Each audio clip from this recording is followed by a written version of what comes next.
नमस्कार, मी स्नेहा तुम्हा सर्वांचं स्वागत करते आपल्या चॅनलवरती. घरात सासू-सून आणि एकत्र स्वयंपाक करायचं म्हटलं की जेवणात एक वेगळीच चव असते. आज मी आणि माझ्या सासूबाईंनी मिळून बनवलेली आहे आमच्या घराची आवडती भाजी, भरलेली वांगी. सर्वात आधी सुरुवात करूया मसाल्यांपासून. एका भांड्यात शेंगदाण्याचा जाडसर कूट, घरचा तिखट मसाला, हळद, मीठ, बारीक चिरलेला कांदा आणि ताजी कोथिंबीर घालून सगळं कसं छान एकजीव करून घेतलं. आता छोट्या वांग्यांना 4 चिरा देऊन त्यामध्ये हा मसाला भरला. उरलेला मसालाही बाजूला ठेवला, कारण तोच पुढे रस्स्याला अप्रतिम चव देणार आहे. कढईत तेल गरम करून त्यात थोडंसं जिरं टाकलं. जिरं तडतडलं की भरलेली वांगी आणि उरलेला मसाला कढईत घातला. झाकण ठेवून मंद आचेवर शिजू दिलं.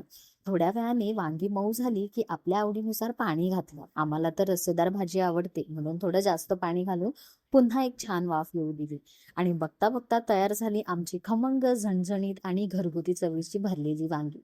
गरमागरम भाकरीसोबत ही भाजी तुम्ही खाल्लात ना की तुम्हाला प्रत्येक घासात घरची ऊब आणि माया जाणवते. तुमच्या घरी भरलेली वांगी कोण बनवतं? तुमची आई, आजी की सासूबाई? तुमची पद्धत आम्हाला कमेंटमध्ये नक्की सांगा आणि आमच्या चॅनलला सबस्क्राईब करायला विसरू नका. धन्यवाद.